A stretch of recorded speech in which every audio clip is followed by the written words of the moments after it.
മുസ്ലിം കക്ഷികളുടെ സംഘടനകളുടെ യോഗം വിളിക്കുമ്പോൾ ജമാഅത്തെ ഇസ്ലാമിയെ വിളിക്കില്ല, പോപ്പുലർ ഫ്രണ്ടിനെ തൊടിയിക്കില്ല. ബട്ട് അധികകാലം മുസ്ലിം ലീഗിന് പിടിച്ചു നിൽക്കാൻ പറ്റിയില്ല. മുസ്ലിം ലീഗിൽ ബൗദ്ധിക ആധിപത്യം ജമാഅത്തെ ഇസ്ലാമിക്കായി. ഈ ജമാഅത്തെ ഇസ്ലാമിന് വെള്ളപൂശാൻ ധൈര്യം കാണിച്ച ഒരേ ഒരു രാഷ്ട്രീയ നേതാവ് വി ഡി സതീശനായിരുന്നു. സതീശനെ ആക്കിയില്ലെങ്കിൽ ഞങ്ങൾ വിപ്ലവം ഉണ്ടാക്കും എന്നുള്ള മട്ടിൽ പെരുമാറിയതിൻ്റെ ലോജിക്ക് അജ്ഞാതമാണ്. എന്തോ നമ്മളാരും അറിയാത്ത കർട്ടന് പുറകിലുള്ള അണ്ടർ ഹാൻഡ് ഡീലിങ്സ് എന്തോ ഉണ്ട് സതീശനും മുസ്ലിം ലീഗും തമ്മിൽ. ഹിന്ദുക്കളെ ഉപദ്രവിച്ചു കഴിഞ്ഞാൽ മുസ്ലിങ്ങൾ ഹാപ്പിയാകും. മുസ്ലിങ്ങൾക്ക് നിങ്ങൾ 10 പേർക്ക് തൊഴിൽ കൊടുത്താൽ അവർക്ക് അത്രയും സന്തോഷം ഉണ്ടാവില്ല. ഹിന്ദുവിനെ ആക്രമിച്ചാൽ അവർക്ക് സന്തുഷ്ടരാകും. നിങ്ങളൊന്നും ചെയ്യേണ്ട, അവർക്ക് 10 പൈസ കൊടുക്കണ്ട. ബാസ്ക്കറ്റ് ബോൾ ഉണ്ടല്ലോ, അത് നമ്മൾ പന്തിങ്ങനെ എറിയുമ്പോൾ പലകയിൽ തട്ടിയിട്ട് നെറ്റിൽ വീഴും. ആ റൗണ്ട് ഒറ്റാലിൽ വീഴും. അപ്പോൾ ഈ ഹിന്ദുവിന് നേരെ എറിയുന്ന പന്ത് മുസ്ലിം വോട്ടായിട്ട് നിങ്ങളുടെ ആ റൗണ്ടിൽ വീഴും. ഇതാണ് മതേതരം.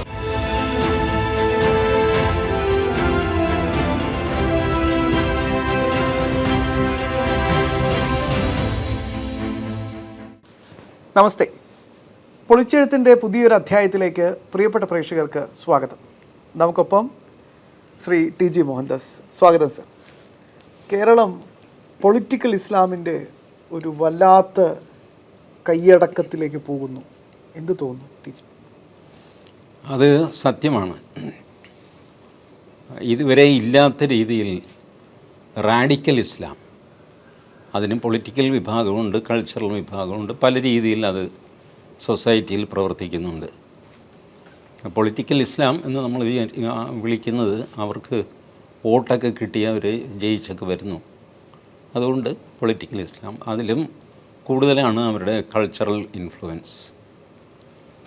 അവർക്ക് സംഭവിച്ചത് ഈ 1921 മാപ്പിള ലഹള ഉണ്ടായിരുന്നില്ല. അതിനുശേഷം ഹിന്ദുക്കളുടെ ഒരു തിരിച്ചടിയൊന്നും ഉണ്ടായില്ല. പക്ഷേ ആ സംഭവത്തിന് ശേഷം ഇസ്ലാം സമൂഹത്തിൽ ഒറ്റപ്പെട്ടു പോയി വല്ലാതെ.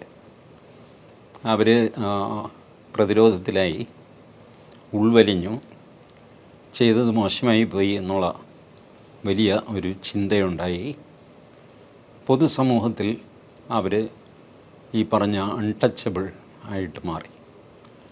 പിന്നീട് അവർ തലപൊക്കുന്നത് 1934 മറ്റുമാണ്. കേരള നദ്വത്തുൽ മുജാഹിദ്ദീൻ എന്ന് പറഞ്ഞ് സംഘടന ഉണ്ടാക്കി വളരെ സോഫ്റ്റായിട്ട് എല്ലാവരോടും മര്യാദയ്ക്കൊക്കെ പെരുമാറണം എന്നൊക്കെയുള്ള ഐഡിയയിലങ്ങ് തുടങ്ങി. പിന്നീട് മെല്ലെ മെല്ലെ വടക്ക് മുസ്ലിം ലീഗ് തലപൊക്കി കഴിഞ്ഞപ്പോൾ ഇവിടെ വീണ്ടും മുസ്ലിം ലീഗ് എന്നുള്ള രീതിയിൽ അവർ റീഗ്രൂപ്പ് ചെയ്തു. പലവിധ ആവശ്യങ്ങൾക്ക് ഈ ഒഫീഷ്യലി EMS നമ്പൂതിരിപ്പാടാണ് മുസ്ലിം ലീഗിനെ മുഖ്യധാരയിലേക്ക് കൊണ്ടുവന്നതെങ്കിലും അതിനു മുമ്പ്, സ്വാതന്ത്ര്യത്തിന് മുമ്പ് 1946 മലബാർ ഡിസ്ട്രിക്ട് ബോർഡ് എന്ന് പറഞ്ഞിട്ട് ബ്രിട്ടീഷുകാർ കുറച്ച് സ്വയംഭരണമൊക്കെ കൊടുത്തിരുന്നല്ലോ. അപ്പോൾ അതിൽ മലബാർ ഡിസ്ട്രിക്ട് ബോർഡിലേക്കുള്ള തെരഞ്ഞെടുപ്പിൽ കോൺഗ്രസ് മുസ്ലിം ലീഗുമായിട്ട് കൂട്ടുകൂടി. അതിനു മുമ്പ് 1937 ഹിന്ദു മഹാസഭ മുസ്ലിം ലീഗുമായിട്ട് കൂട്ടുകൂടിയിട്ടുണ്ട്. അങ്ങനെ അവരുടെ അൺടച്ചബിലിറ്റി കുറഞ്ഞ് വന്നു അവർ ഇതൊക്കെ കാണിക്കുമ്പോൾ പോലും. അപ്പോഴുമൊക്കെ അതൊരു ഈ ഖിലാഫത്ത് പ്രസ്ഥാനം എന്നൊക്കെ പറയുമെങ്കിലും അങ്ങനെ വ്യക്തമായ ഒരു വിദേശ നേതാവ് അവർക്കുണ്ടായിരുന്നില്ല. 30 കഴിഞ്ഞപ്പോൾ മുസ്ലിം ബ്രദർഹുഡൊക്കെ തുടങ്ങിയെങ്കിലും അതുപോലും അങ്ങനെ വേൾഡ് വൈഡ് ഒരു അക്സെപ്റ്റൻസിലേക്കോ സംഗതിയിലേക്കോ ഒന്നും വന്നില്ല. ഈ 70s ഗൾഫിൻ്റെ ഉദയത്തോടുകൂടി പൈസയുടെ വരവ് തുടങ്ങി. പൈസ വന്നു കഴിഞ്ഞപ്പോൾ ഇവർക്ക് വീണ്ടും അവരുടെ അധികാരം, അവർ കൂടുതലുള്ള മലപ്പുറം ജില്ല അവർക്ക് കിട്ടി. 67 EMS മിനിസ്ട്രിയാണ് അത് കൊടുക്കുന്നത്. അതൊരു പ്രത്യേക രാജ്യമോ സംഗതിയൊന്നുമല്ല, ഒരു ജില്ലയാണ്. അഡ്മിനിസ്ട്രേറ്റീവ്ലി ജില്ല വിഭജിക്കുന്നതിൽ തെറ്റൊന്നുമില്ല. പക്ഷേ അതൊരു മുസ്ലിം സാമ്രാജ്യമായിട്ടാണ് പൊതുവെ അനുഭവപ്പെട്ടത്. അതുകൊണ്ട് ഭാരതീയ ജനസംഘം അതിനെ എതിർക്കുകയൊക്കെ ചെയ്തു. ഇപ്പം മലപ്പുറം ജില്ലയിലെ ജനസംഖ്യ വലുതായി, തിരൂർ ജില്ല അല്ലെങ്കിൽ തിരൂരങ്ങാട് ജില്ല വേണം എന്നൊക്കെ പറയുന്നു. അത് കൊടുക്കേണ്ടിയും വരും. കാരണം ജനസംഖ്യ അനുസരിച്ച് അഡ്മിനിസ്ട്രേറ്റീവ് ഈ ഡിവിഷൻസ് ഉണ്ടാക്കേണ്ടി വരും. അപ്പോൾ ചിലപ്പോൾ തിരൂർ ജില്ല അല്ലെങ്കിൽ തിരൂരങ്ങാട് ജില്ല കൊടുക്കേണ്ടി വരും. കൊടുക്കേണ്ടി വരുന്നത് അഡ്മിനിസ്ട്രേറ്റീവ് ഈസിനെസ്സിന് വേണ്ടിയിട്ടാണെങ്കിലും അതവർക്ക് വേറൊരു സാമ്രാജ്യമായിട്ട് അവർക്കും അനുഭവപ്പെടും, മറ്റുള്ളവർക്കും അനുഭവപ്പെടും. അതാണ് ഈ ജില്ലാ സംസ്ഥാനമൊക്കെ കൊടുത്താലുള്ള കുഴപ്പം. അതാണ്. അത് ഒരു ഹോമോജിനസ് അല്ലാത്ത എല്ലാവരും ഒക്കെ ചേർന്ന ഒരു സ്ഥലമാണെങ്കിൽ ഈ പ്രശ്നം ആർക്കും തോന്നുന്നില്ല. ബട്ട് അത് 70-75% മുസ്ലിങ്ങളായി കഴിയുമ്പോൾ അവരൊരു പ്രത്യേക രീതിയിൽ ബിഹേവ് ചെയ്യും. അത് ആഗോളതലത്തിൽ തന്നെ അങ്ങനെയാണ്. ആഗോള ഇസ്ലാം നിങ്ങളുടെ ലോയൽറ്റി ഒരു ക്രോസ് ബോർഡർ ലോയൽറ്റി ആയിട്ട് നിങ്ങളറിയാതെ തന്നെ മാറിക്കൊണ്ടിരിക്കും. വിദേശ രാജ്യങ്ങളിലെ ഏതെങ്കിലും തലക്കെട്ടുകാരനെ ഇവർ ആരാധിച്ചു തുടങ്ങും. അയാൾ ഖലീഫയാണ്, അതാണ് ഇതാണെന്നൊക്കെ പറയും. ഇപ്പോഴും ആ ഒരു സംഗതി ഉണ്ട്. ഇപ്പോൾ തുർക്കിയിലാണ് ഒറിജിനൽ ഖലീഫ. അപ്പോൾ തുർക്കിക്ക് ഒരു അപ്പർ ഹാൻഡുണ്ട്. ഇറാൻ വിചാരിക്കുന്നു ഞങ്ങളാണ് ഷിയാക്കളാണ് ലോക മുസ്ലിങ്ങൾ എന്ന് പറയുന്നത്. ഈ സുന്നിയൊക്കെ തല്ലിപ്പൊളി ഇവനെയൊക്കെ തീർത്ത് കളയേണ്ടതാണ്. ആ ഒരു ഉള്ളിൽ അവർക്ക് ആ ഫീലിംഗ് ഉണ്ട്. അതുകൊണ്ടാണ് ഗൾഫ് കൺട്രീസിനെ ആക്രമിക്കാനൊന്നും അവർക്ക് മടിയില്ലാത്തത്. കാരണം ഗൾഫ് മുഴുവൻ സുന്നികളാണ്. അപ്പോൾ ഷിയ ഒരു ശക്തി കേന്ദ്രമായിട്ട് അവർ നീക്കുന്നു. മക്ക മദീന ഉള്ള സ്ഥലം അത് ഞങ്ങളുടെ കയ്യിലാണ്. ഇപ്പോൾ സൗദി രാജാവ് അദ്ദേഹമാണ് ലോക മുസ്ലിങ്ങളുടെ രാജാവായിട്ടിരിക്കുന്നത് എന്ന് സൗദി കരുതുന്നു. അങ്ങനെ സൗദി, തുർക്കി, ഇറാൻ ഈ 3 പേരും ആധിപത്യത്തിന് വേണ്ടി ശ്രമിക്കുന്നുണ്ട്. ഈ 3 പേരെയും മാറി മാറി ഇന്ത്യൻ മുസ്ലിങ്ങൾ ആശ്രയിക്കുന്നുമുണ്ട്. ലോക മുസ്ലിങ്ങളെല്ലാം ഒന്നാണ് എന്നും അങ്ങനെ ഒരു ഖിലാഫത്ത് അല്ലെങ്കിൽ ഉമ്മ അത് നിലവിൽ വരണമെന്നും വിചാരിക്കുന്നവരാണ് മുസ്ലിം ബ്രദർഹുഡും അതിൽ നിന്നുണ്ടായ ജമാഅത്തെ ഇസ്ലാമി. കുറച്ചു കാലം മുമ്പ് വരെ ജമാഅത്തെ ഇസ്ലാമി മുസ്ലിം സമൂഹത്തിൽ തന്നെ ഒറ്റപ്പെട്ടവരായിരുന്നു, വെറുക്കപ്പെട്ടവരായിരുന്നു. മുസ്ലിം ലീഗ് ഇവരെ ഒന്നും അടുപ്പിച്ചിരുന്നില്ല. മുസ്ലിം ലീഗ് മുസ്ലിം കക്ഷികളുടെ സംഘടനകളുടെ യോഗം വിളിക്കുമ്പോൾ ജമാഅത്തെ ഇസ്ലാമിയെ വിളിക്കില്ല, പോപ്പുലർ ഫ്രണ്ടിനെ തൊടിയിക്കില്ല. ബട്ട് അധികകാലം മുസ്ലിം ലീഗിന് പിടിച്ചു നിൽക്കാൻ പറ്റിയില്ല.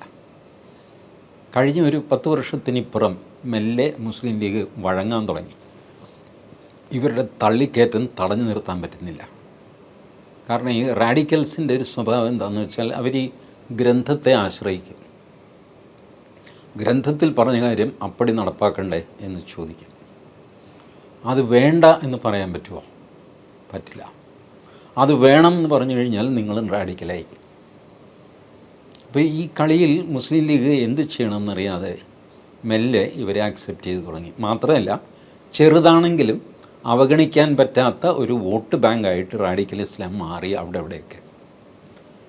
മുസ്ലിം ലീഗിന് ആധിപത്യമുള്ള സ്ഥലത്ത് പോലും മുസ്ലിം ലീഗ് അല്ലാതെ വേറെ ആരെങ്കിലും ജയിപ്പിക്കാൻ ഈ റാഡിക്കൽസ് വിചാരിച്ചാൽ സാധിക്കുമെന്നുള്ള സ്ഥിതി വന്നു. അങ്ങനെ റാഡിക്കൽസിനെ ഇവർ അക്സെപ്റ്റ് ചെയ്തു. SDPI, popular front, Jamaat-e Islami ഇവരെയൊക്കെ മുസ്ലിം ഗ്രൂപ്പുകളുടെ യോഗത്തിൽ ക്ഷണിക്കാൻ തുടങ്ങി. മറ്റേത് ഒളിച്ചാണ് പൊയ്ക്കൊണ്ടിരുന്നത്. ഒരു കഴിഞ്ഞ തെരഞ്ഞെടുപ്പിന് മുമ്പാണ് ഒളിച്ചൊരു യോഗം നടത്തി പോപ്പുലർ ഫ്രണ്ടുമായിട്ട് മുസ്ലിം ലീഗ്. അതിൻ്റെ വീഡിയോ പുറത്തു വരികയും മുസ്ലിം ലീഗ് ആകെ വഷളാകുകയൊക്കെ ചെയ്തു. അല്ല, അതങ്ങനെയല്ല, അത് ഞങ്ങളങ്ങനെ കണ്ടപ്പോൾ ഒന്ന് കയറിയെന്നേ ഉള്ളൂ എന്നൊക്കെ പറഞ്ഞിട്ട് ന്യായമൊക്കെ പറയേണ്ടത്. ഇപ്പോൾ അതല്ല. ഇപ്പോൾ അത് തെളിഞ്ഞ് തന്നെ അവർ അങ്ങോട്ടും ഇങ്ങോട്ടും കൂട്ടുകൂടുന്നു. ഇതേ തുടർന്ന് സംഭവിച്ചത് മുസ്ലിം ലീഗിൽ ബൗദ്ധിക ആധിപത്യം ജമാഅത്തെ ഇസ്ലാമിക്കായി. മുസ്ലിം ലീഗിന് സ്വന്തമായിട്ട് ഒരു ഇൻ്റലക്ച്വൽ കമ്മ്യൂണിറ്റി ഉണ്ടായിരുന്നില്ല. കാശുണ്ട്, വോട്ടുണ്ട്, സ്വാധീനമുണ്ട്, അതൊക്കെ വെച്ചിട്ട് അങ്ങനെ അങ്ങ് പോവുകയായിരുന്നു അവർ. ബൗദ്ധികമായ ഒരു നേതൃത്വം അവർക്കുണ്ടായിരുന്നില്ല. ആ വാക്വത്തിലേക്ക് ജമാഅത്തെ ഇസ്ലാമി കയറി. കേരളത്തിലെ ജമാഅത്തെ ഇസ്ലാമിയാണ് മുസ്ലിം ലീഗിനെ ഇപ്പോൾ താത്വികമായിട്ട് നയിക്കുന്നത്. പ്രയോഗത്തിൽ ജമാഅത്തെ ഇസ്ലാമിയിലെ പ്രവർത്തകരോ നേതാക്കളോ ആരും മുസ്ലിം ലീഗിൻ്റെ തലപ്പത്തേക്കൊന്നും വന്നിട്ടില്ല. വരേണ്ട കാര്യവും അവർക്കില്ല. കാരണം മുസ്ലിം ലീഗിനെ നിയന്ത്രിക്കാനുള്ള ഒരു ഒരു ആധിപത്യം ഇവരുടെ കയ്യിലെത്തിക്കഴിഞ്ഞു, ജമാഅത്തെ ഇസ്ലാമിയുടെ കയ്യിൽ. അപ്പോൾ അവരുടെ നിയന്ത്രണത്തിലാണ് മുസ്ലിം ലീഗ് പോകുന്നത്. അത് പോകുന്നതിൽ മുസ്ലിം ലീഗിൽ തന്നെ അഭിപ്രായ വ്യത്യാസമുള്ളവരുണ്ട്. ഇത് ശരിയല്ല ഈ പോക്കെന്ന് വിശ്വസിക്കുന്നവരുണ്ട്. അവർ ഈ തെരഞ്ഞെടുപ്പിൽ ചെറുതായിട്ടൊന്ന് അസർട്ട് ചെയ്തിട്ടുമുണ്ട്. അതിൻ്റെ അടയാളമാണ് 2 സ്ത്രീകളെ അവർ മത്സരിപ്പിച്ചത്. അതിലൊന്ന് ഹിന്ദുവിനെ മത്സരിപ്പിച്ചത്, ജയന്തി എന്ന് പറഞ്ഞിട്ട്, മറ്റേത് ഫാത്തിമ തെഹ്ലിയ. അപ്പോൾ ജമാഅത്തെ ഇസ്ലാമി ചെയ്തതെന്ന് വെച്ചാൽ ഇത് പിടിച്ചു നിർത്താൻ പറ്റില്ല. ജനാധിപത്യത്തിൻ്റെ ഒരു തളലാണിത്, സ്ത്രീകൾക്ക് പ്രാതിനിധ്യം കൊടുക്കുക എന്നുള്ളത്. അപ്പം ശരി, ഏതായാലും സ്ത്രീകൾക്ക് പ്രാതിനിധ്യം കൊടുക്കാൻ തീരുമാനിക്കുന്നു, അതപ്പോൾ ഞങ്ങളുടെ സ്ത്രീ ആയിക്കോട്ടെ എന്ന് പറഞ്ഞിട്ട് അങ്ങനെയാണ് ഫാത്തിമ തെഹ്ലിയ വരുന്നത്. ഫാത്തിമ തെഹ്ലിയ വാസ്തവത്തിൽ ജമാഅത്തെ ഇസ്ലാമിയുടെ പ്രതിനിധിയാണ്. ജയന്തി ഞങ്ങൾ വിശാലമായ മതേതര വിശ്വാസികളാണ് എന്ന് വരുത്താനായിട്ട് നിർത്തിയ സ്ഥാനാർത്ഥി. അങ്ങനെയാണ് ജയന്തി തോൽക്കുന്നതും ഫാത്തിമ തെഹ്ലിയ ജയിക്കുന്നതും. അല്ലെങ്കിൽ ജയന്തിയും ജയിക്കണ്ടേ? മുസ്ലിങ്ങൾക്ക് നിർണായക സ്വാധീനമുള്ള തിരഞ്ഞെടുപ്പാണ് കടന്നുപോയതെന്ന് എല്ലാവരും സമ്മതിക്കുന്നു. അപ്പോൾ ജയന്തി ജയിക്കേണ്ടതാണ്, ജയിച്ചില്ല. എന്നാൽ നിർത്തുകയും ചെയ്തു. വാദത്തിന് ഞങ്ങൾ സ്ഥാനാർത്ഥിയെ നിർത്തി, തോറ്റുപോയി, ഇപ്പോൾ എന്ത് ചെയ്യാൻ പറ്റും ഈ രീതിയിൽ. അങ്ങനെ മുസ്ലിം ലീഗിൻ്റെ ബൗദ്ധിക നേതൃത്വം ജമാഅത്തെ ഇസ്ലാമിയുടെ കയ്യിൽ പോയി കഴിഞ്ഞു. മുസ്ലിം ലീഗ് വാസ്തവത്തിൽ ഇപ്പോൾ ഈ വി ഡി സതീശൻ പറയുന്ന പോയിൻ്റ് കുറച്ചു കാലം മുമ്പ് വരെ ശരിയാണ്. ഞാനും അത് വാദിച്ചുകൊണ്ടിരുന്നവനാണ്. കാരണം മുസ്ലിം ലീഗ് ഉള്ളതുകൊണ്ടാണ് മുസ്ലിങ്ങൾ വർഗീയവാദികളാകാത്തതും ഒരു കമ്മ്യൂണിറ്റി തോട്ട് അവർക്കുണ്ട് എന്നുള്ളതല്ലാതെ മറ്റ് കമ്മ്യൂണിറ്റിയോട് വിദ്വേഷമില്ലാതെ അവർ പൊയ്ക്കൊണ്ടിരുന്നത് ഈ ലീഗ് ഉള്ളതുകൊണ്ടാണ്. മുസ്ലിം ലീഗ് ഒരു കമ്മ്യൂണൽ പാർട്ടിയല്ല, കമ്മ്യൂണിറ്റി പാർട്ടിയാണ് എന്ന് ശശി തരൂർ ഒരിക്കൽ പറഞ്ഞിരുന്നു. That reading was correct at that point of time. അവരൊരു കമ്മ്യൂണിറ്റി പാർട്ടിയായിരുന്നു, മുസ്ലിങ്ങൾക്ക് വേണ്ടിയുള്ള പാർട്ടി. മറ്റ് മതങ്ങളോട് വിദ്വേഷം വരുമ്പോഴാണല്ലോ നമ്മൾ കമ്മ്യൂണൽ എന്ന് പറയുന്നത്. ഇതിൻ്റെ ഒന്നും നിയതമായ അർത്ഥം ഇതൊന്നുമല്ല, പക്ഷേ അർത്ഥമാക്കുന്നത് ഇങ്ങനെയൊക്കെയാണ്. വർഗീയ പാർട്ടി എന്ന് പറഞ്ഞാൽ മറ്റുള്ളവരോടൊരു വിദ്വേഷം വെച്ച് പുറത്തുന്ന ആൾക്കാർ. അവനവൻ്റെ വർഗത്തോട് കമ്മിറ്റ്മെൻ്റ് ഉണ്ടാകുന്നതിൽ തെറ്റില്ല, മറ്റുള്ളവരോടുള്ള വിദ്വേഷമാണ് തെറ്റ് എന്ന് പറയുന്നത്. ആ രീതിയിലായിരുന്നു മുസ്ലിം ലീഗ്. അതുകൊണ്ട് ഞാൻ വരെ മുസ്ലിം ലീഗിനെ അങ്ങനെ കണ്ടിരുന്നു. അങ്ങനെ ഭയപ്പെടേണ്ട ഒരു ശക്തിയല്ല മുസ്ലിം ലീഗ്. മുസ്ലിം ലീഗ് നിലനിൽക്കേണ്ടത് ആവശ്യമാണ്. ഇസ്ലാമിൽ റാഡിക്കൽ ഇസ്ലാം തലപൊക്കാതിരിക്കാനായിട്ട് മുസ്ലിം ലീഗ് നിലനിൽക്കേണ്ടത് ആവശ്യമാണ് എന്നൊക്കെ ഞാനും വിചാരിച്ചിരുന്നു. ബട്ട് ഞാൻ വിചാരിച്ചുകൊണ്ടായില്ലല്ലോ, മുസ്ലിം ലീഗ് വിചാരിച്ചുകൊണ്ട് നടക്കുന്നില്ല. അപ്പോൾ പിന്നെ പുറത്തുനിന്ന് എൻ്റെ വിചാരത്തിന് എന്താ പ്രസക്തി? പ്രാക്ടിക്കലി അവരുടെ ബുദ്ധി എന്ന് പറയുന്നത് ജമാഅത്തെ ഇസ്ലാമി ഹൈജാക്ക് ചെയ്തു. അതുകൊണ്ട് ഇപ്പോൾ അവർക്കൊന്നും ചെയ്യാൻ പറ്റുന്നില്ല. ബട്ട് സ്റ്റിൽ ചെറുതാണെങ്കിലും ഒരു സിമ്പൽ അവർ കാണിച്ചു. റാഡിക്കൽ ഇസ്ലാം ഈസ് പ്രോബ്ലം എന്ന് വരാനായിട്ട് ഇത്തവണ സത്യപ്രതിജ്ഞ ചെയ്തപ്പോൾ ഒരൊറ്റ ആൾ അല്ലാഹുവിൻ്റെ പേരിൽ സത്യപ്രതിജ്ഞ ചെയ്തില്ല, ഒരു MLA പോലും. ദൈവനാമത്തിലാണ് എല്ലാവരും പോയത്. മറ്റേത് ദൈവം എന്ന് പറഞ്ഞു കഴിഞ്ഞാൽ ഹിന്ദു ദൈവം എന്ന അർത്ഥം വന്നെങ്കിലോ എന്ന് ഭയന്നിട്ട് അല്ലാഹുവിൻ്റെ പേരിലാണ് സത്യപ്രതിജ്ഞ ചെയ്തുകൊണ്ടിരുന്നത്. ഞാലിക്കുട്ടി തൊപ്പിയിട്ടില്ല, തൊപ്പിയും വയ്ക്കുമായിരുന്നു. എല്ലാ മുസ്ലിം ലീഗുകാരും സത്യപ്രതിജ്ഞാ സമയത്തെങ്കിലും തൊപ്പി വയ്ക്കുമായിരുന്നു. ഇത്തവണ തൊപ്പിയും വെച്ചില്ല. അപ്പോൾ അത് അവരുടെ ഇടയ്ക്കുള്ള ഡിവിഷൻസിനെയാണ് കാണിക്കുന്നത്. റാഡിക്കൽ ഇസ്ലാം അക്സെപ്റ്റബിൾ അല്ല എന്ന് വിചാരിക്കുന്ന കുറച്ച് പേരെങ്കിലും ഇപ്പോഴും മുസ്ലിം ലീഗിലുണ്ട്. പക്ഷേ അവരുടെ എണ്ണം കുറഞ്ഞു വരുന്ന ഭീഷണമായ ഒരു അറ്റ്മോസ്ഫിയറാണിപ്പോൾ. സോ നേരത്തെ മുസ്ലിങ്ങളെ സമാധാനത്തിൻ്റെ പാതയിലേക്ക് ഒതുക്കി നിർത്താൻ മുസ്ലിം ലീഗിന് സാധിക്കുമായിരുന്നെങ്കിൽ ഇപ്പോൾ ക്രമേണ അവരുടെ ആ കഴിവ് കുറഞ്ഞു വരുന്നു. അതാണ് അവരും കേരളീയ സമൂഹവും നേരിടുന്ന വിപത്ത്. ഈ ജമാഅത്തെ ഇസ്ലാമി വല്ലാതെ പിടിമുറുക്കുന്ന ഒരു കേരളം, എസ്പെഷ്യലി സതീശൻ്റെ ചോയ്സ് വരെ, സതീശനെ മുഖ്യമന്ത്രിയാക്കുന്നതിലടുത്ത് വരെ ജമാഅത്തെ ഇസ്ലാമിയുടെ കൈയുണ്ട്, പങ്കുണ്ട് എന്ന് പറഞ്ഞാൽ തെറ്റ് പറയാൻ പറ്റുമോ? ഇല്ല, അത് വളരെ സുവ്യക്തമായിരുന്നില്ല. കാരണം സതീശൻ്റെ പേരിൽ മുസ്ലിം ലീഗ് വാശി പിടിക്കേണ്ട ഒരു കാര്യവും ഉണ്ടായിരുന്നില്ല. സതീശൻ എന്തെല്ലാം കേരളത്തിൽ മുസ്ലിങ്ങൾക്ക് വേണ്ടി ചെയ്യുമോ അതെല്ലാം തന്നെ അതുപോലെയോ അതിലും ഭംഗിയായിട്ടോ ചെയ്ത് കൊടുക്കുന്നവരാണ് രമേശ് ചെന്നിത്തലയും KC വേണുഗോപാലും, ഇല്ലേ? സതീശൻ ഒരു കാല് തിരുമുമെങ്കിൽ രണ്ട് കാലും തിരുമുന്ന ആൾക്കാരാണ് രമേശ് ചെന്നിത്തലയും കെ സി വേണുഗോപാലും. പിന്നെ എന്തിനാണ് മുസ്ലിം ലീഗ് വാശി പിടിച്ച് സതീശൻ വേണമെന്ന്? അതിപ്പോഴും ഉത്തരം കിട്ടാത്ത ഒരു സമസ്യയാണ്. അപ്പോൾ വേറൊരു ലോജിക്ക് കൊണ്ടുവന്നു. വയനാട്ടിൽ പ്രിയങ്ക ഗാന്ധി തോറ്റുപോകും. അതവർ ഇംഗ്ലീഷിൽ don't come to Wayanad hereafter എന്നൊക്കെ എഴുതി പോസ്റ്ററൊക്കെ ഒട്ടിച്ച് പ്രിയങ്ക ഗാന്ധി ഭയന്ന് പോയി. അപ്പോൾ പ്രിയങ്ക ഗാന്ധി ഇടപെട്ടു. ശരിയാണ്, പ്രിയങ്ക ഗാന്ധി ലാസ്റ്റ് മിനിറ്റിൽ ഇടപെട്ടു എന്നൊക്കെ ഉള്ളത് ശരിയാണ്. പക്ഷേ ആ ഇക്വേഷൻ എനിക്ക് മനസ്സിലാവാത്തത്, പ്രിയങ്ക ഗാന്ധിക്ക് കേരളത്തിൽ മത്സരിക്കണമെങ്കിൽ വയനാട് മാത്രമേ ഉള്ളൂ. ഒന്നുമല്ല, തിരുവനന്തപുരത്ത് മത്സരിച്ചാൽ പ്രിയങ്ക ഗാന്ധി ജയിക്കും, പാട്ടുംപാട് ജയിക്കും, ആലപ്പുഴയിൽ ജയിക്കും, കോട്ടയത്ത് ജയിക്കും, പത്തനംതിട്ടയിൽ ജയിക്കും, തൃശ്ശൂർ ജയിക്കും. ഇത്രയും മണ്ഡലങ്ങൾ ഞാൻ തന്നെ പറയാം പ്രിയങ്ക ഗാന്ധി സുഖമായിട്ട് ജയിച്ചു പോകുന്നു. ബാക്കി വടക്കോട്ട് പോകണ്ട. ഇനി പ്രിയങ്ക ഗാന്ധി കർണാടകത്തിൽ പോയി കഴിഞ്ഞാൽ അവിടെ ജയിക്കുമല്ലോ. ആന്ധ്രയിൽ, തെലുങ്കാനയിൽ കോൺഗ്രസിൻ്റെ ബാസ്റ്റ്യൻസ് ഉണ്ട്, കോട്ടകളുണ്ട്. ഇന്ദിരാഗാന്ധി എവിടെയാണ് മത്സരിച്ചത്? കർണാടകത്തിൽ ചിക്കമംഗളൂരിലാണ്. സോണിയാഗാന്ധി മത്സരിച്ചത് കർണാടകത്തിലെ ബെല്ലാരിയിലാണ്, വയനാട്ടിലല്ലല്ലോ. അവർക്ക് അവരുടെ കോട്ടകളുണ്ട് കോൺഗ്രസ്സിന്. അപ്പോൾ വയനാട് കാണിച്ച് പ്രിയങ്ക ഗാന്ധി ഭയന്ന് പോയി എന്നൊക്കെ പറഞ്ഞ് കഥ ഇറക്കുന്നത് എനിക്ക് മനസ്സിലായി. ഇനി ആ കഥയൊക്കെ പ്രിയങ്ക ഗാന്ധി വിശ്വസിക്കുകയും കോൺഗ്രസ്സുകാരും ഒക്കെ വിശ്വസിക്കുകയും ചെയ്യുകയാണെങ്കിൽ മഹാ കഷ്ടമാണെന്നേ പറയുള്ളൂ. ഇവർക്കൊന്നും ഒരു പൊളിറ്റിക്കൽ റീഡിങ്ങും ഇല്ല എന്ന് പറയേണ്ടി വരും.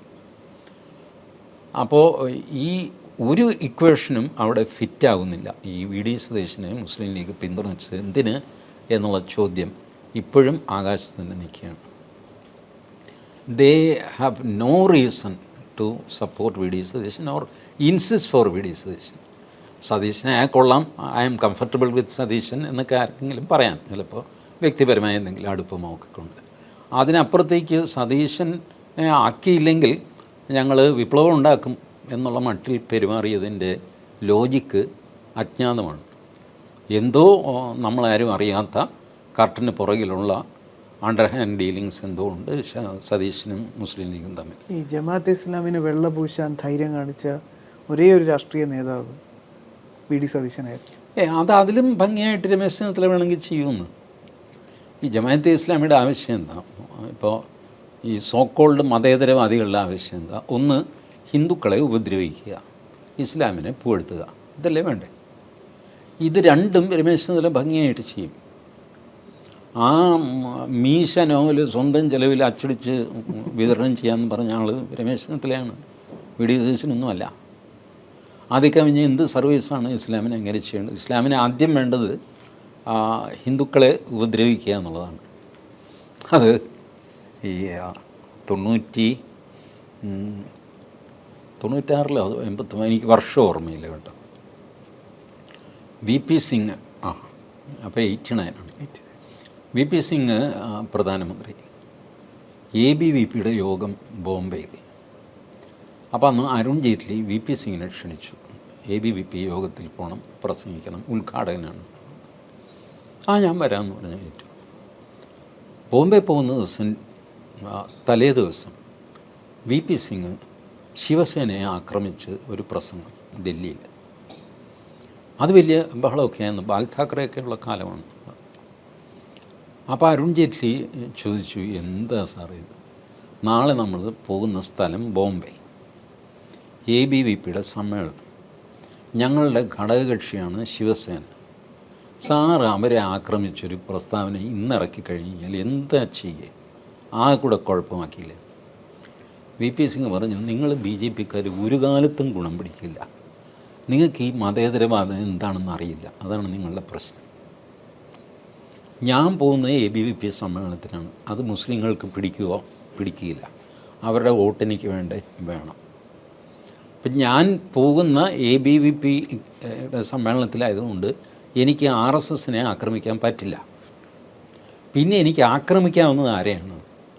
ശിവസേനയെ. അപ്പോൾ അരുൺ ജെയ്റ്റ്ലി സാറിനൊന്നും മിണ്ടാതിരിക്കരുതോ? മിണ്ടാതിരുന്നാൽ ശരിയാവില്ലടോ. ABVP യോഗത്തിന് ഞാൻ പോവുകയാണെങ്കിൽ അത് ബാലൻസ് ചെയ്യാൻ വേണ്ടിയിട്ട് ശിവസേനയെ ഞാൻ ആക്രമിക്കണം. ശിവസേനയ്ക്ക് നേരെ ഞാൻ എറിയുന്ന പന്ത് നേരെ വന്ന് മുസ്ലിങ്ങളുടെ നെറ്റിൽ വീഴും, മുസ്ലിങ്ങൾ ഹാപ്പിയാവും. അതാണ് ഞാൻ ചെയ്യുന്നത്. ഹിന്ദുക്കളെ ഉപദ്രവിച്ചു കഴിഞ്ഞാൽ മുസ്ലിങ്ങൾ ഹാപ്പിയാവും. മുസ്ലിങ്ങൾക്ക് നിങ്ങൾ 10 പേർക്ക് തൊഴിൽ കൊടുത്താൽ അവർക്ക് അത്രയും സന്തോഷം ഉണ്ടാവില്ല. ഹിന്ദുവിനെ ആക്രമിച്ചാൽ അവർക്ക് സന്തുഷ്ടരാകും. നിങ്ങളൊന്നും ചെയ്യേണ്ട, അവർക്ക് 10 പൈസ കൊടുക്കണ്ട, ഹിന്ദുക്കളെ ആക്രമിച്ചാൽ മതി. അപ്പോൾ ഈ നമ്മളുടെ ബാസ്ക്കറ്റ് ബോളുണ്ടല്ലോ, അത് നമ്മൾ പന്തിങ്ങനെ എറിയുമ്പോൾ ആ പലകയിൽ തട്ടിയിട്ട് നെറ്റിൽ വീഴും, ആ റൗണ്ട് ഒറ്റാലിൽ വീഴും. അപ്പോൾ ഈ ഹിന്ദുവിന് നേരെ എറിയുന്ന പന്ത് മുസ്ലിം വോട്ടായിട്ട് നിങ്ങളുടെ ആ റൗണ്ടിൽ വീഴും. ഇതാണ് മതേതരത്വം. അപ്പോൾ നമുക്ക് എത്ര ബുദ്ധിപൂർവമായിട്ടാണ് ഈ VP സിംഗ് കളിക്കുന്നത്. ഇപ്പോൾ കേരളത്തിലെ പൊളിറ്റീഷ്യൻ ഹിന്ദുക്കളെ ആക്രമിക്കുമ്പോൾ അയാൾ ഹിന്ദുക്കളെ ആക്രമിക്കുകയല്ല ചെയ്യുന്നത്, മുസ്ലിങ്ങളുടെ വോട്ട് തൻ്റെ കൊട്ടയിലേക്ക് എടുക്കുകയാണ് ചെയ്യുന്നത്. നമ്മൾ വിചാരിക്കും ഇവളെന്തിനാ അനാവശ്യമായിട്ട് ഹിന്ദുക്കളെ എന്ത് കാര്യം എന്നൊക്കെ വിചാരിക്കും. കാര്യമുണ്ട്, മുസ്ലിം വോട്ട് കിട്ടും. അതുകൊണ്ടാണ് ഈ പരിപാടിയാണ് ചെയ്തുകൊണ്ടിരിക്കുന്നത്. ഇതിങ്ങനെയാണ് ചെയ്യുന്നതെന്ന് രമേശ് ചെന്നിത്തലയ്ക്കും അറിയാം, KC വേണുഗോപാലിനും അറിയാം. ഇതെല്ലാം ഇതിലും ഭംഗിയായിട്ട് ചെയ്യാൻ ഈ 2 പേർക്ക് അറിയാം. പിന്നെ എന്തിനാണ് VD സതീശന് വേണ്ടി ഈ വാശി? അതാണ് എൻ്റെ ചോദ്യം. ഇപ്പോൾ VD സതീശൻ ഭൂമി ഉരുണ്ടതാണ് കണ്ടുപിടിച്ചത് മുഹമ്മദാണെന്ന് പ്രസംഗിച്ചു. അല്ല, അത് പുള്ളി നെഹ്റുവിയൻ സയൻറ്റിഫിക് ടെമ്പറൊക്കെ ഉള്ള ആളാണ്. അപ്പോൾ അതുകൊണ്ട് VD സതീശൻ പറയുന്നത് നമുക്ക് മുഖവിലേക്ക് എടുത്തേ പറ്റുള്ളൂ. ഭൂമി ഉരുണ്ടതാണെന്ന് കണ്ടുപിടിച്ചത് മുഹമ്മദാണ്, വെറും 1600 വർഷം മുമ്പ്. അതിനു മുമ്പ് എല്ലാവരും ഭൂമി പരന്നതാണെന്ന് വിചാരിക്കുകയും എൻ്റെയും ശ്യാംബാബുവിൻ്റെയൊക്കെ പൂർവികന്മാർ ഭൂമിയുടെ അറ്റത്ത് വരെ പോയിട്ട് താഴെ നോക്കും, ഭൂമി തീർന്നു, തിരിച്ചു കടന്നു, ഇനി പോയാൽ വീഴും, ഇങ്ങനെയൊക്കെ ജീവിച്ച ആൾക്കാരാണെന്നൊക്കെ VD സതീശൻ പ്രസംഗിക്കുന്നത്. ഈ പൊട്ടത്തരം ഇതിലും ഭംഗിയായിട്ട് ചമൽക്കാരപൂർവ്വം പ്രസംഗിക്കാൻ രമേശ് ചെന്നിത്തലയ്ക്ക് സാധിക്കും. KC വേണുഗോപാൽ നല്ലൊരു പ്രാസംഗികനൊന്നുമല്ല, അതുകൊണ്ട് ഒരു പക്ഷേ വാക്സാമർഥ്യത്തിൽ പുള്ളി തോറ്റുപോയെന്ന് വരും. പക്ഷേ ഇത് ചെയ്യാനുള്ള സാമർഥ്യം അങ്ങേർക്കുമുണ്ട്. ബട്ട് സ്റ്റിൽ VD സതീശൻ വേണം. മാത്രമല്ല, ഒരു പൊതുബോധം അവർ സൃഷ്ടിച്ചെടുത്തു, മാധ്യമങ്ങളും എല്ലാം ചേർന്നിട്ട് ജനവികാരം മാനിക്കണം എന്ന് വെച്ചാൽ എന്താ, VD സതീശനെ മുഖ്യമന്ത്രിയാക്കണം. ജനവികാരം സമം VD സതീശൻ, ഇങ്ങനൊരു സമവാക്യം ഉണ്ടാക്കിയെടുത്തു. അത്ര വലിയ ബഹളം വെച്ചിട്ടാണ് ഈ മനുഷ്യനെ ആക്കിയിരിക്കുന്നത്. ലീഗിൻ്റെ ഒരു വല്ലാത്തൊരു കൈയടക്കൽ, പ്രധാനപ്പെട്ട വകുപ്പുകൾ ഫിഷറീസിന് വേണ്ടി വരെ വാശി പിടിക്കുന്നു. എന്തായിരിക്കും സാർ ഇതിൻ്റെ പിന്നിലുള്ള ഒരു കളി? അല്ല, അതിലൊരു ഫാക്ച്വൽ എററുണ്ട് കേട്ടോ. ഫിഷറീസിന് വേണ്ടിയിട്ട് ലീഗ് വാശി പിടിച്ചിട്ടില്ല. ലീഗ് പറഞ്ഞത് ഒന്നുകിൽ ഉന്നത വിദ്യാഭ്യാസം അല്ലെങ്കിൽ ഫിഷറീസ്. ഇത് രണ്ടും ഫലത്തിൽ ഒന്ന് തന്നെയാണ്. യൂണിവേഴ്സിറ്റിയും മീൻചന്തയും തമ്മിൽ വല്ല വ്യത്യാസമുണ്ട് കേരളത്തിൽ. അപ്പോൾ ലീഗ് പറഞ്ഞത് ഇതെന്താ കുഴപ്പമൊന്നും, ഒന്നുകിൽ മീൻചന്ത അല്ലെങ്കിൽ മറ്റേ ചന്ത, വിദ്യാഭ്യാസ ചന്ത. ഇവിടുന്ന് കാശുണ്ടാക്കാം, അവിടെ നിന്നും കാശുണ്ടാക്കാം. ലത്തീൻ സഭയ്ക്ക് അതിൽ താല്പര്യമുണ്ടായിരുന്നു. ലത്തീൻ സഭയ്ക്ക് എന്താണെന്ന് വെച്ചാൽ നമ്മളെ ട്രിവാൻഡ്രം കോസ്റ്റൽ ബെൽറ്റ് ഉണ്ടല്ലോ, പൂവാർ, വിഴിഞ്ഞം, വലിയതുറ, പൂന്തുറ, ഭീമാപ്പള്ളി, ആ ഏരിയയിൽ ഈ ക്രിസ്ത്യൻ മരയ്ക്കാന്മാരുമുണ്ട്, മുസ്ലിം മരയ്ക്കാന്മാരുമുണ്ട്, ഹിന്ദുവുണ്ട് കുറച്ച്. അപ്പോൾ അവിടെ കടപ്പുറം വിഭജിച്ചിട്ടുണ്ട്, ABC. അതിൻ്റെ നടുക്ക് നോമാൻസ് ലാൻഡൊക്കെ ഉണ്ട്. അപ്പോൾ ഒരു 50 അടി വെച്ചിട്ട് ഇങ്ങനെ വിഭജിച്ചൊക്കെ വെച്ചിരിക്കുകയാണ്. അപ്പോൾ ഇടയ്ക്കുള്ള നോമാൻസ് ലാൻഡിൽ ആരും വല ഉണക്കാനിടുകയോ പിടിക്കുകയോ ഒന്നും ചെയ്യാൻ പാടില്ല. ഇവർ തമ്മിൽ യുദ്ധം നടക്കും. ഒരു വിഭാഗം മറ്റൊരു വിഭാഗവുമായിട്ട് ഏറ്റുമുട്ടിയതിനെ തുടർന്ന് പോലീസ് ആകാശത്തേക്ക് വെടിവെച്ചു എന്ന് പറഞ്ഞ് വാർത്തയില്ലേ, ശ്യാംബാബു ഒക്കെ വായിക്കുമല്ലോ. ഈ വിഭാഗം ഏതാണെന്ന് പറയരുതെന്നാണ്. ഇത് കേൾക്കുമ്പോൾ നമുക്ക് മനസ്സിലാകും ഇത് ആരൊക്കെ തമ്മിലാണ്. പക്ഷേ അത് അങ്ങനെയാണ്. അപ്പോൾ അവിടെ ആധിപത്യം ഞങ്ങൾക്കാണ്, ഞങ്ങളുടെ സാമ്രാജ്യമാണ്. ലത്തീൻ സഭയ്ക്ക് ഏറ്റവും അധികം അവരുടെ വോട്ടർമാരൊക്കെ ഉള്ളത് ആ ഏരിയയിലാണ്. അപ്പോൾ അതിൻ്റെ ആധിപത്യം തങ്ങൾക്ക് കിട്ടണമെന്ന് ലത്തീൻ സഭ ആഗ്രഹിച്ചു. CP ജോണൊക്കെ ജയിച്ചത് ലത്തീൻ സഭയുടെ കാലൊക്കെ പിടിച്ചിട്ടാണ്. അപ്പോൾ അങ്ങനെ അവരുടെ ആധിപത്യം ചലഞ്ച് ചെയ്യപ്പെടുന്നു എന്നുള്ളതായിരുന്നു അവരുടെ പ്രയാസം. പക്ഷേ അതിപ്പോൾ അത് മുസ്ലിം ലീഗിന് കൊടുത്തു. അബ്ദുറഹിമാൻ അല്ലേ, അബ്ദുറഹിമാൻ അല്ലല്ലോ, നമ്മുടെ അബ്ദുൽ ഗഫൂർ, പഴയ പൊതുമരാമത്ത് മന്ത്രിയുടെ ഇബ്രാഹിം കുഞ്ഞിൻ്റെ. അപ്പോൾ അങ്ങനെ കൊടുത്തു. ലത്തീൻ സഭയ്ക്ക് അതൊരു സെറ്റ് ബാക്കാണ്. അവർ പ്രതിഷേധമൊക്കെ അറിയിച്ചിട്ടൊക്കെയുണ്ട്. അപ്പോൾ അത് അവരെ സമയത്തോളം അവർ ഫിഷറീസിന് വാശി പിടിച്ചിട്ടില്ല. ഫിഷറീസ് അല്ലെങ്കിൽ ഉന്നത വിദ്യാഭ്യാസം, അവരെ സമയത്തോളം ഇത് രണ്ടും ഒന്ന് തന്നെയാണ്. പക്ഷേ പ്രാക്ടിക്കലി ഒന്ന് തന്നെയാണെന്ന് ഞാൻ, മീൻപിടുത്തവും യൂണിവേഴ്സിറ്റിയൊക്കെ ഒന്ന് തന്നെയാണ്. അല്ല, ഇതിൻ്റെ അകത്ത് ഏറ്റവും വലിയ, നമുക്ക് ഈ എപ്പിസോഡ് വൈഡപ്പ് ചെയ്യാനുള്ള സമയമെങ്കിലും അവസാനമേ ഒരു ചോദ്യം, ഇത്രത്തോളം ജാഗ്രത ഈ ഒരു പൊളിറ്റിക്കൽ ഇസ്ലാമിനെതിരെ പൊതുസമൂഹം ഉയർത്തണം? പൊതുസമൂഹം അത് ഉയർത്തും. അതിൽ നഷ്ടം വരാൻ പോകുന്നത് ഇസ്ലാമിന് തന്നെയായിരിക്കും. മറ്റ് സംസ്ഥാനങ്ങളിലൊക്കെ പ്രോഗ്രസീവ്ലി സംഭവിച്ചുകൊണ്ടിരിക്കുന്നത്, മറ്റ് പാർട്ടികൾ വിചാരിക്കുന്നത് എന്താണെന്നറിയാമോ? ഇത് മുസ്ലിങ്ങളുടെ സീറ്റാണ്, അതങ്ങ് വിട്ടേ. ഫോർ എക്സാമ്പിൾ, കുഞ്ഞാലിക്കുട്ടി 57,000 ചില്ലുവാനം വോട്ടിന് ജയിച്ചു. MLA എത്രയാണ്? ഒരാളേ ഉള്ളൂ, കുഞ്ഞാലിക്കുട്ടി. വി മുരളീധരൻ 265 വോട്ടിനാണ് ജയിച്ചത്. MLA എത്രയാണ്? ഒരാൾ. ഈ രീതിയിൽ മറ്റ് പാർട്ടികൾ ചിന്തിക്കാൻ തുടങ്ങി, എസ്പെഷ്യലി BJP. അത് വിട്ടേക്കട. 1,00,000 വോട്ടിൻ്റെ ഭൂരിപക്ഷത്തിൽ അയാൾ ജയിക്കാം. ആ നിയോജകമണ്ഡലം അങ്ങ് വിട്ടുകൊടു. മറ്റ് നിയോജകമണ്ഡലങ്ങൾ നോക്ക്. This is what is going to happen. അങ്ങനെയാണ് BJP ഒറ്റ മുസ്ലിം കാൻഡിഡേറ്റിനെ നിർത്താതെ ജയിക്കുന്നത് കണ്ടില്ലേ UP-യിലൊക്കെ. UP-യിൽ മുസ്ലിങ്ങളില്ലാഞ്ഞിട്ടാണ്. സോ ഇത് മുസ്ലിങ്ങൾക്ക് തന്നെ ഭാവിയിൽ ദോഷമായിട്ട് വരുന്ന നടപടിയാണ് മുസ്ലിങ്ങൾ ഇപ്പോൾ ചെയ്തുകൊണ്ടിരിക്കുന്നത്. ഒറ്റപ്പെട്ടു പോകുക അവർ. യെസ്, തീർച്ചയായും സജീവമായി തന്നെ ഈ ചിന്തകളും സംവാദങ്ങളുമായി നമുക്ക് മറ്റൊരു അധ്യായത്തിൽ കാണാം. നമസ്തേ.